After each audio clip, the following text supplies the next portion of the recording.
getting ready to go live. Getting ready to go live. Yeah, we're live. That's right. This is father and daughter show.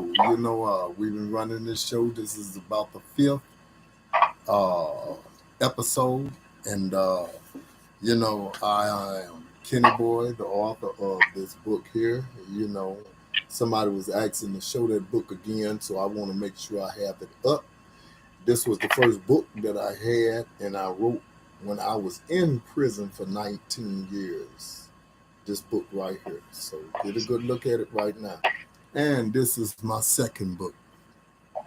Got to go through hell to get to heaven, a true story after 19 years of imprisonment. So very interesting. True story of my life.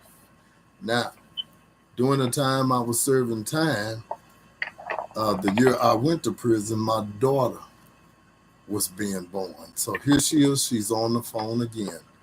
Hey, baby, how you doing? Hello? KB, this me, Casey. Oh, shucks. I'm thinking it's my I'm gonna call daughter. you back so you can call her. Huh? I'm gonna call you back so you can call her. Okay. Wow, man. I end up getting crossed up. I don't know where she should have been called.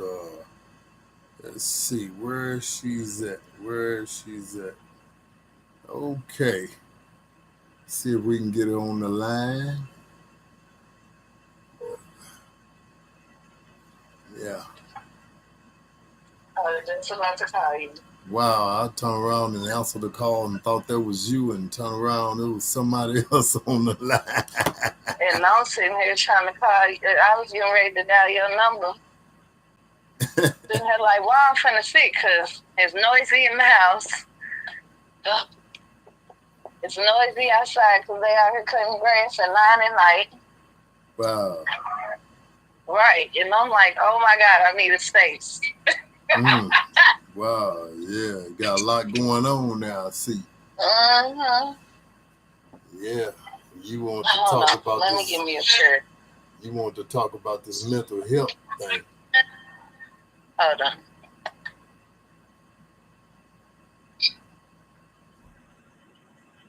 Mental health.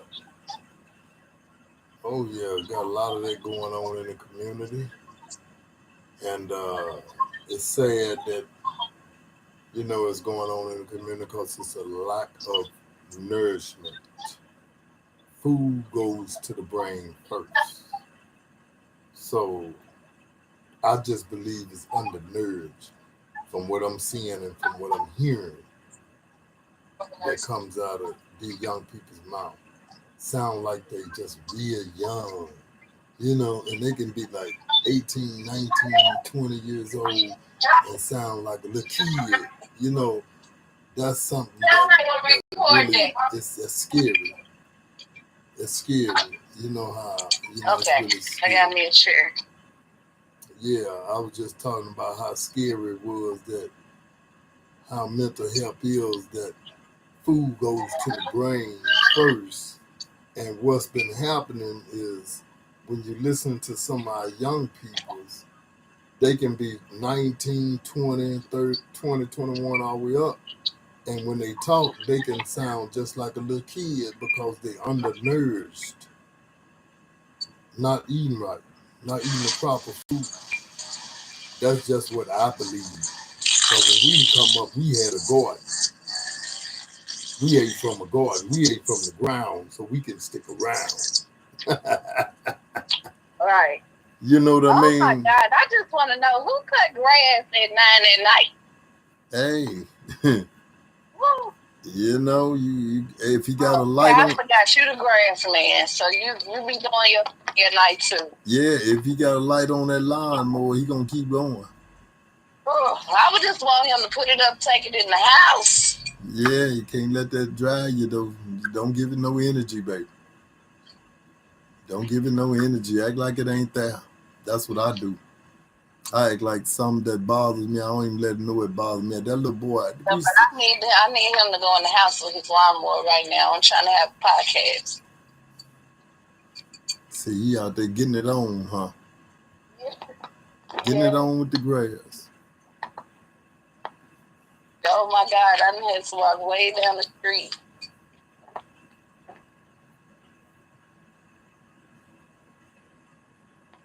So what's up with this mental health thing? Started it already? Huh? Started the podcast already? Yeah, been started.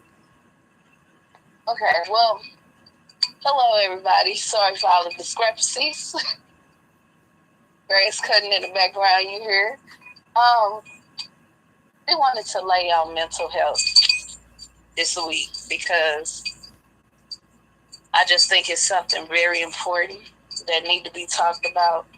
It's something that matters in your self-healing as well. Sometimes if the healing is too much, because it can get overwhelming, it's okay to step back and take a break for your mental health. Mental health is so, so important. You can't function without it. You can't be normal without it. You can't live your everyday life without it. If you're not okay mentally, you're not okay. And mentally, you need to be okay. Yeah, like I said, it comes from the lack of nourishment too. Not eating the proper foods too. Is where it can nourishment, love, everything that's going on in life. It's a whole bunch of stuff that got to do with mental health. A lot of people feeling abandoned. A lot of people feeling rejection. And I'm familiar with some of them things because I felt some of those as I was getting older before I even knew about mental health. I dealt with a lot of rejection. Mainly came from my mom's side of the family. I always felt alone. And it was a time in my life where I did feel suicidal. I did want to take my life at one point. A couple of points. I thrive off when somebody think that I'm not gonna achieve what I set out to achieve. I thrive off that when they go against me. That makes me work even harder. That makes me see the vision even harder. That makes me work even harder and say that's a lie. And as I go towards that goal, the only thing I can see is achieving that goal to make that person a lie. That's what I do. I thrive off when somebody can't see the vision. I thrive off that because it's not meant for them to see the vision at all. So you got to be careful what you're plugging in because a lot of people, they'll talk like they really doing it or say they doing it, but really ain't doing nothing. My question is then, well, if you doing it like that, then why you still here? Why you still down here? If you doing it like that? That's the first question come across my mind. So I know when somebody's just rapping, you know what I mean? You might well just go cut you a rap song. You know? Yeah, that's what people that's actually fighting. When you determine not to let things conquer you, that's a strength we was all given that strength. Most of us don't even know how to put it. Because when you down that low, you're not thinking about what should be better or like how you need to put a drive and see the vision in your head. You don't think about that. You're just thinking about the fact that nobody don't care about you. Everybody keeps turning their back on you. Feeling abandoned, hurt, and you don't feel heard. That's the most loneliest feeling in the world. I was feeling this way. My first attempt was when I was 13. That was my first suicide attempt. When that didn't work, I ran away. I tried to hang myself the first time. Second time, I lost my kids.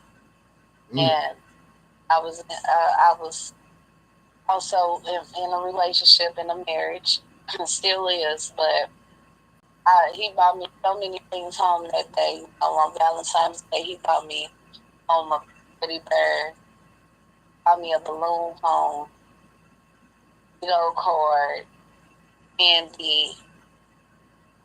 The only thing I could do is jump up in his face and rip up everything and say, what if you came home and I was hanging from you and everybody else would be happy? Wow. I wasn't even thinking about my vision then. I wasn't even thinking about what part I played in this universe and needing me and other people needing me. I ain't thinking about nothing. I was specifically thinking about self. And I just thought that if I took my life, everybody'd be happy. And my mama's side of the family made me feel like I was so hated. I'm like, they gonna celebrate. They gonna kick it when I'm gone. But hey, at least I don't have to be a burden on them no more. At least I don't have to feel unwanted. At least I don't have to feel rejected. The one thing about it, I sure ain't trying to satisfy whoever don't like me. If you don't like me, I'm sorry. That's on you. You know what I mean? Because I've always been determined to, I don't care. If you don't like me, I'm not trying to impress you. I ain't got nobody to impress. You know what I'm saying? But God. You know what I mean? And all the other stuff in this world means nothing. I just want to survive. That's the only thing I want to do. I just want to survive. I don't want all the, this game, this worldly game.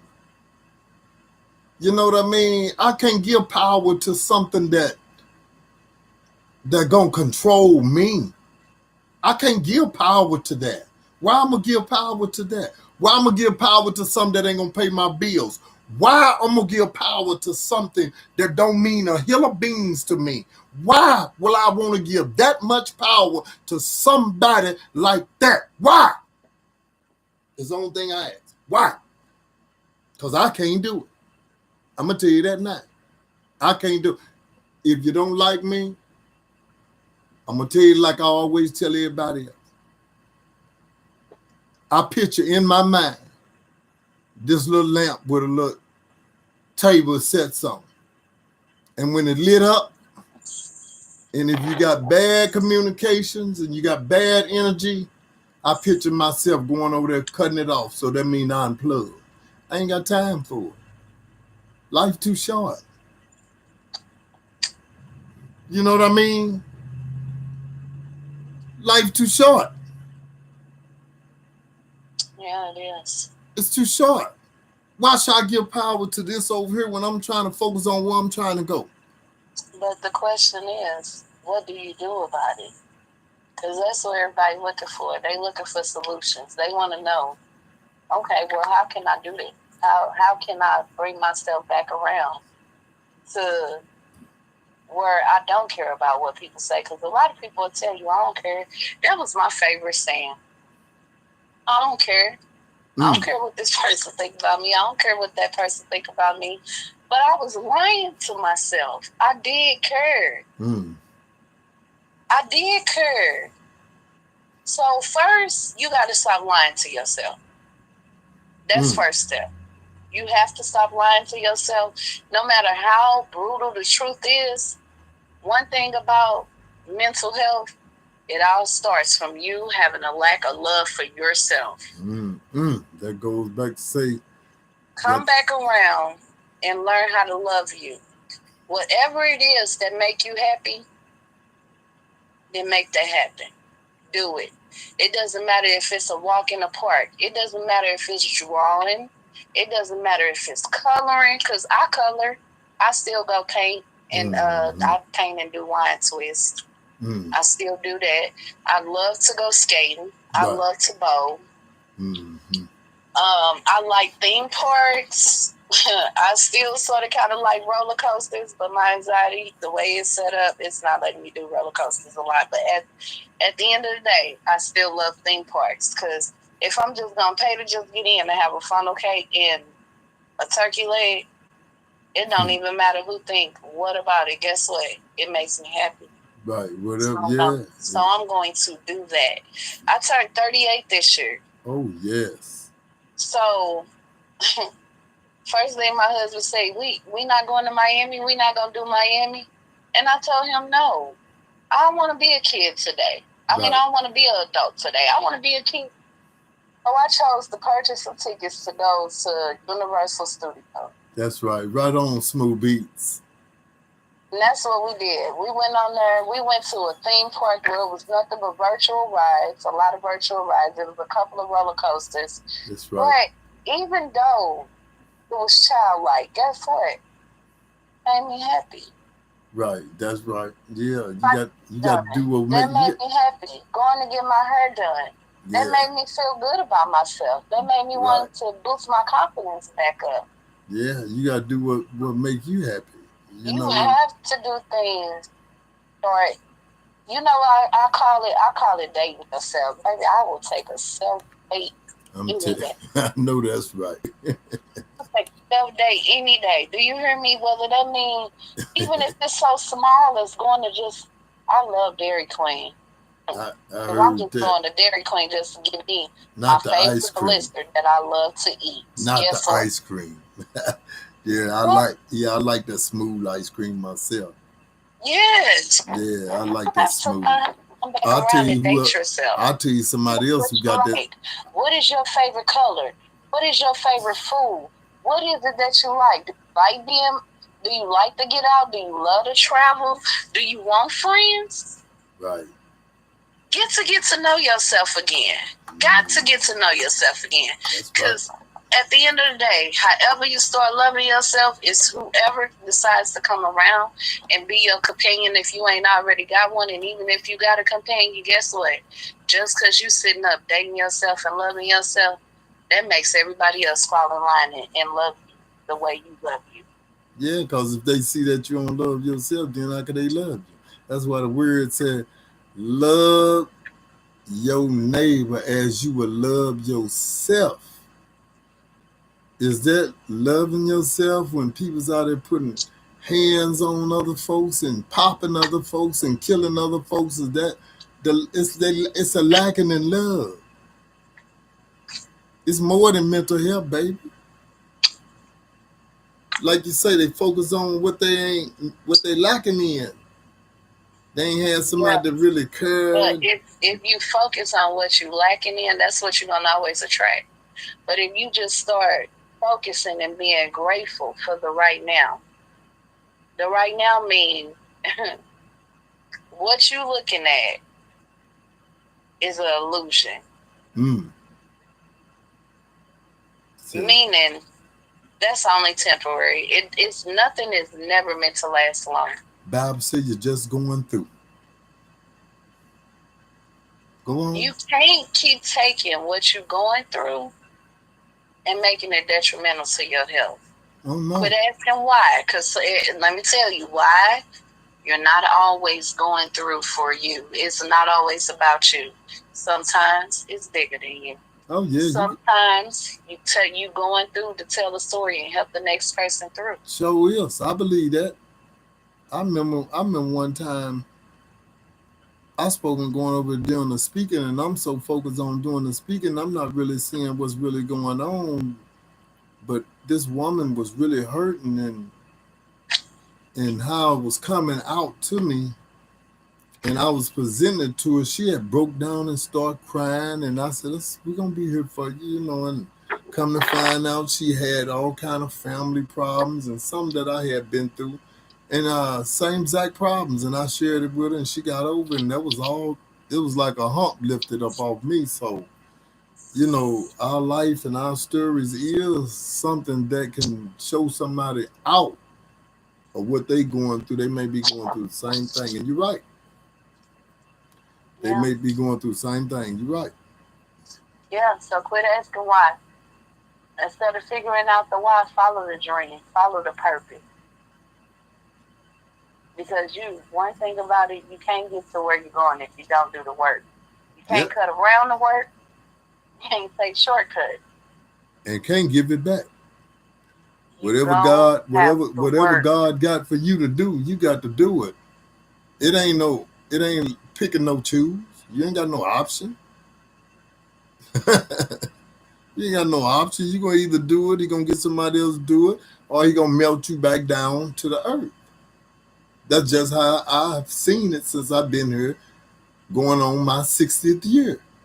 He going to melt you down back to the earth. Bible said, disobedient child days is shout. What part do you not understand? That's the good wisdom of the good book. That's what I like about that book. Just rise, just calm. Spirit man, just take over your mind. Just tell you what he want to say. You know what I'm saying? And all you got to do is follow what he say. All that old, you think this sound hip and it's bad and cool in the bag of chips. No, you in the flesh. Get out the flesh, get in the spirit. Follow what the spirit say. I bet you it's going to be powerful than what you thinking. You know what I mean? And when you talk to God, yeah, you can't get an answer if you ain't in a silent place and you're not listening. Yeah. You got to listen. Yeah, God is a spirit. You got to worship him in spirit, in truth. That's what he is. You know what I mean? Gonna answer everything for us, and I know that your heart desire. From what I've been, it ain't been Joe, Harry, Mo, all them other. Ain't none of them came to my rescue. It was always God. He always sent somebody. And then 9 times out of 10, it was always a woman that he sent to help old Kenny boy. Ain't that something? Ain't that something? It was always a the woman is considered to be the backbone. Yeah. Oh yeah, baby. Oh yeah, baby. You get out of a woman. You get out of a woman what you put into her. So you got to remember, when you are investing and you are looking for a return. So other words, when you give respect, you want that back. That's a return. Yeah. You know what I mean? You know what I mean? But you may not even always get that back. No, you might not. And when you get to the point where you don't get that respect back that you are given, then that's when it's time to get on away from that. What's the sense of, what's the sense of being around somebody that don't respect you? That don't make no sense to me. Not to me. My favorite line that has become my most favorite that I think about every day. I had a friend that was mentoring me. And one day she said, Tanisha, mind you, I walked away from my family for 10 whole years, y'all. I just up and left the state. I lost my kids to the state, and I up and I left the state. I was tired. I felt like I was fighting a fight. And when it got to the point to where I just couldn't think of nothing else, but I just kept feeling like I was losing. I look towards one way, I'm losing. I look north, I'm losing. I look south, I'm losing. I look east, I'm losing. I look west. I felt like I was losing. So I said, you know what? I got to do something to pull myself out of this. Because if don't nobody love me, I have to step up and start loving me. I went all the way to Texas. Went there for a friend. And I was looking for a job because I thought I had a job when I moved to Texas, and the job that was supposed to transfer me played me. So at this point, it's me, my friend, my husband, and my friend's 2 kids. We done got to Texas, showed up, and the apartment we purchased, it wasn't even ready. We pulled up to the apartments. I called the people before we got there. She said, I'm sorry, we closing. She said, and by the way, I don't know who told you you could move in yet. She said, but the person that told you that lied, because we just did the tub and nobody can be in the house for 24 hours with the smell and the chemicals in the air from the tub. Wow. I said, then what do I supposed to do? Because I didn't have nowhere to stay when I get there. Right. And she said, I'm sorry. I don't know what to tell you. And she hung up.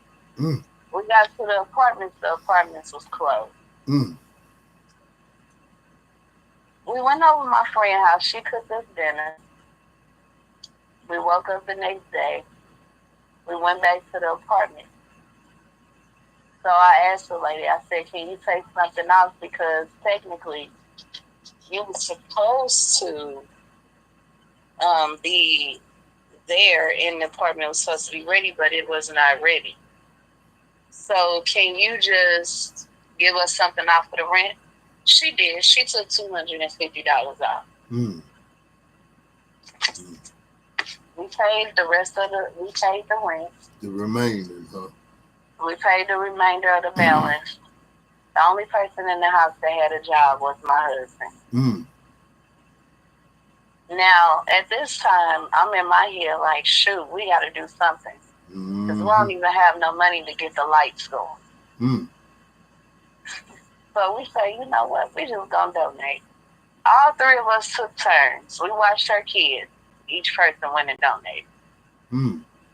Everybody donated. We never knew that. Then just thank God that we have prepaid lights in the apartment in Texas, because Texas has a prepaid light system. And you can actually just purchase, you can put $30 down and have lights for however much the time is. I don't know how it goes, but I think it goes by the kilowatt or kilometers, whatever it is. But each one of us just took turns donating every 2 days just to put money on the light. I went and we had 30 days to come up with another $750 for the rent. He was working, so his job transferred him, but me and her job didn't. So we went down. I started job hunting, and I said, you know what, at this point, I don't even care what kind of job I get, just as long as I get a job. Yeah. So I walked in Ashley Furniture. I've never worked at Ashley Furniture before that, never did any customer service, never did any sales or nothing. But I said, forget it, I'm just going to give it a try. So I walked in, I said, is you guys hiring? And they said, yeah, go to the back. Fill out an application. Like, they was geeked. So I'm like, okay, cool. I walked to the back, fill out an application. And the lady ended up calling me about a week later. Right. And she told me in my face when I came to finish up my paperwork, she said, I knew I was going to hire you. And I said, how did you know? She said, because as soon as you walked in and you filled out the app, God told me to hire you. I heard that. I said, okay. After that, I ended up getting on. I started, talking to her. Me and her got close, but we wasn't hanging out outside of work. And I was just laying all my problems down, how I came from, Columbia, Missouri, get away from my family. Just was trying to have a new start. And every day that I kept talking to this lady, she started becoming like a mentor to me.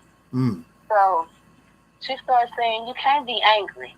And not only was she a mentor to me, y'all, she was also, what she was preaching to me, what she was teaching me, she was also living it herself. Her and her mom did not have a great relationship neither. And me and my mom didn't have a great relationship at that time. He'll match you up. He matched me up. Yeah, so he'll match you up. He put me in front of a person who showed me how to come back to my family, how to come back to my mama, right. how to have a relationship with my mom and still accept my mama for who she is and still love her for who she is. That's right. So at this point, I just kept thinking, but why does she get away with the stuff she did to me? Because all I kept talking about was me, right? And one day she was like, this is not even about you. This is so much more than you. You have no idea. Oh, yeah. Time went on, me and her got close. Mm-hmm. I ended up quitting the job, getting a better job through a friend that she was cool with. They had me pulled in at one of the top 5 hospitals in Dallas, Texas. Okay. So I went from making pennies to making a nice amount of money when I got on with them. And I was talking about my situation again, crying, saying how my mom, she just don't accept my decision about the decision that I made, about some things that went on with my kids in the case.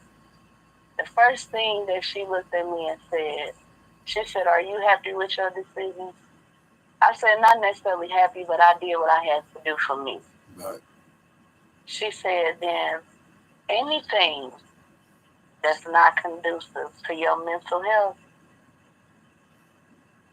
you need to get rid of it from people, places, and things." And that's what you got to do. You got to get rid of, people that ain't going to be It don't matter who they are.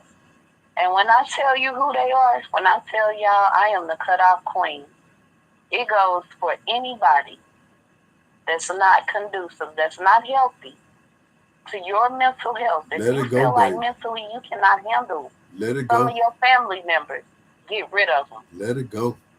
Let them go. Let it go. Your job, if you feel like your job is breaking you down mentally, because see, when I left that hospital that I had got a job at, I walked off and started my own cleaning business.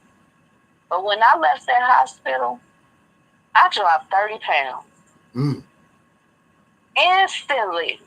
That was stress. Stress is the number one killer.